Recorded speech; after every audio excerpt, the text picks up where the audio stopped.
Quem disse que sair de casa aos 23 anos é uma tarefa fácil? Eu sou a prova viva de que não é fácil. Primeiro, tomar a decisão não é fácil. Deixar a casa dos pais é até uma coisa que a gente pensa assim desde os 12 anos, né? Assim que a gente começa a ter uma visão de mundo maior, então a gente pensa, quero sair de casa, quero morar sozinha. Eu sempre falei isso, que eu queria morar um tempo sozinha, que antes de casar eu queria morar sozinha, que eu queria conhecer o mundo, saber, né, como que é ter a minha própria companhia, cuidar das minhas próprias coisas. E aí eu saí de casa aos 23 anos. Vamos lá, contexto. Eu sei que muitos lares são diferentes e existem vários formatos de família e tá tudo bem. A minha realidade é: sou filha única, meus pais são casados há quase 40 anos e eu sempre fui muito apegada à família. Sempre fui muito princesinha da família. E pelo menos eu me sinto assim, tá? E eu sempre gostei muito dos encontros em família. Então, churrasco. Na minha família sempre rola, assim, um jantar, alguma coisa assim junto. E eu sempre curti muito isso. Sempre gostei demais, assim. E, bom, esse é o meu contexto. Corte seco para Larissa. Aos 23 anos, depois de ter terminado a faculdade, solteira, pensei, bom, agora é o momento. Vou morar fora. Aí eu comecei a pesquisar um monte de coisa. Ah, mas eu não falo inglês. Fiz 7 anos de inglês e assim, eu sobrevivo. E aí fui para Portugal.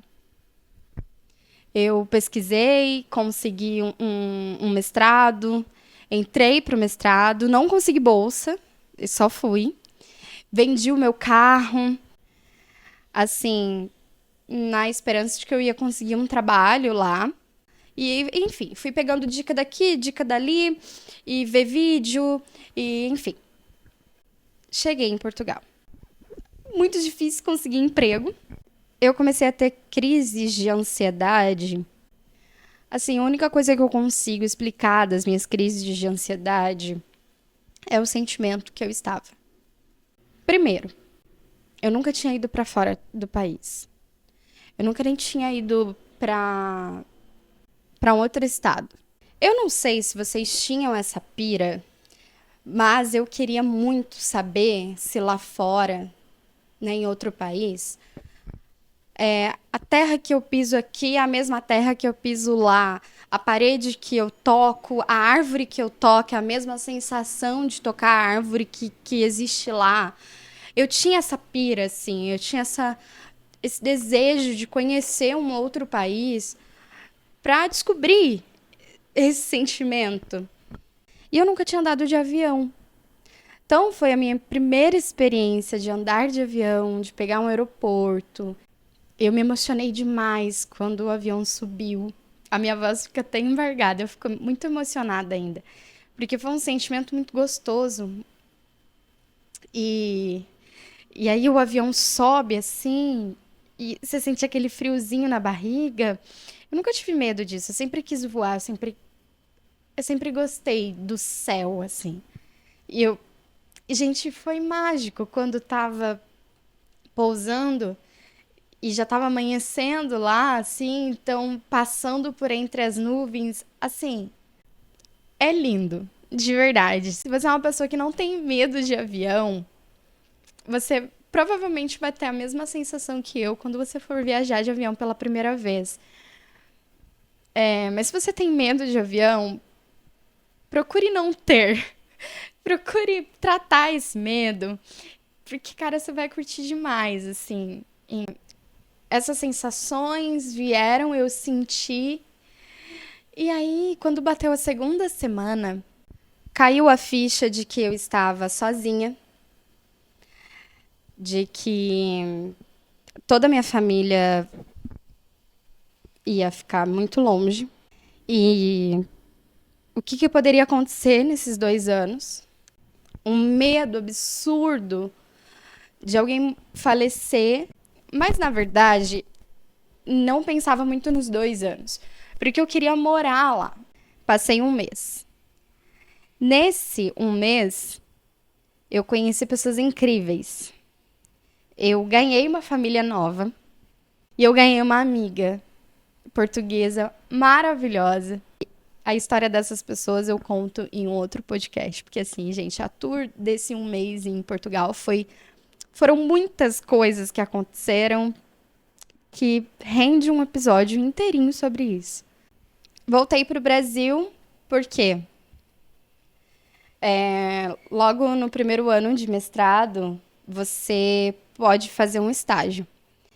E aí eu consegui um estágio no consulado português de São Paulo, vim direto para a capital, que também era um sonho meu de morar na capital.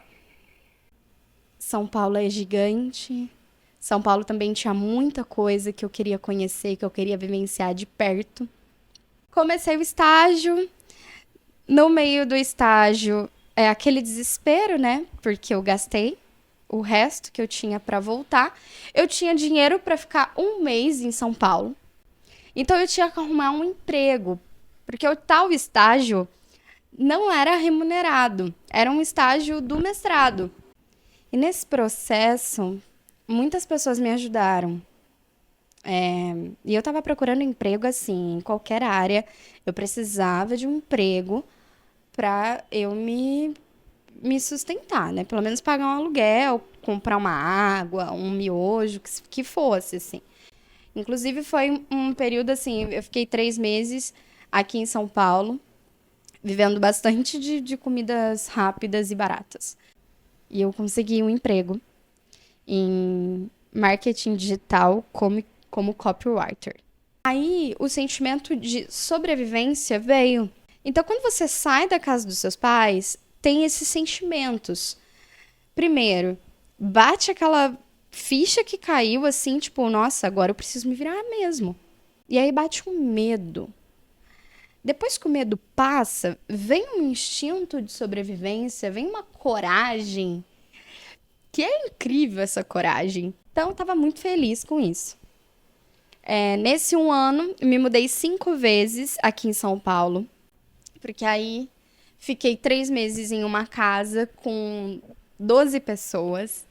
Eu tinha o meu próprio quarto, não dividia com ninguém, mas eu dividia cozinha, banheiro. Tinha horário também para tomar banho. Então o chuveiro desligava quando passava de 5 minutos. Um chuveiro era 5, no outro era 10. Então quando você quisesse tomar um banho um pouquinho mais demorado, tinha que ser no de 10 minutos. Meu quarto era pequenininho, gente. Cabia uma cama, um guarda-roupa de solteiro, aqueles de 2 portinhas só. E a gente teve que dar um jeito de colocar ali uma mesinha com uma cadeira. A porta não abria quando colocava a cadeira assim. Tinha que encaixar a cadeira direito para a porta abrir de tão pequeno que era o quarto.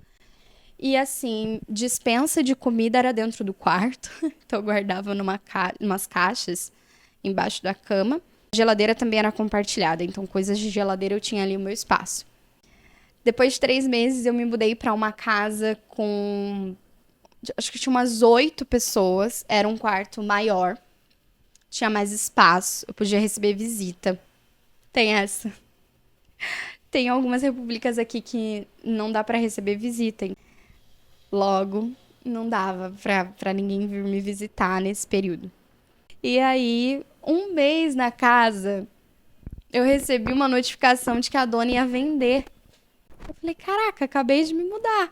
E agora? Então eu fui para uma outra casa com 20 mulheres. Era uma casa só, feminina.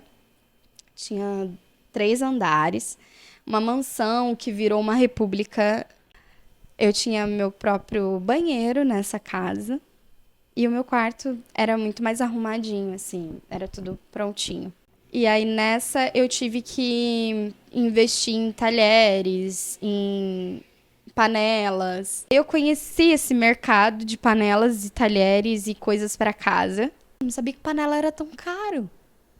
Fiquei uns 4 meses nessa. Até que eu conheci uma amiga do meu namorado, que estava em São Paulo, querendo dividir apartamento. Foi um período legal, assim. É engraçado falar isso, mas quanto menos pessoas você mora, mais difícil é a convivência. Minha percepção, tá? Quando são muitas pessoas e existe uma regra total que todo mundo tem que seguir e essa regra já foi implantada e todo mundo vive bem com isso, é show. Agora, quando são 2 pessoas formando essa regra, é meio complicado. Começou então uma nova fase do sair de casa, quando você começa a se conhecer. Autoconhecimento. Porque quando você mora com seus pais, você não se preocupa com autoconhecimento. E nem percebe isso, porque você acredita muito que os seus pais te conhecem. E o que eles fazem pra você é o certo. E daí, quando você sai de casa, você descobre que o que eles faziam estava certo, mas não era bem o que você gosta. Isso é incrível. Essa parte do sair de casa é muito legal. Você descobre que você é adulto, né?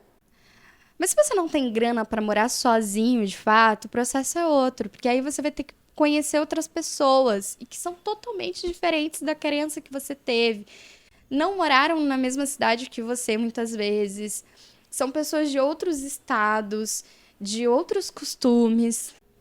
E depois de 2 anos e meio, eu resolvi que eu iria morar sozinha. E tem um helicóptero passando na minha janela. Enfim.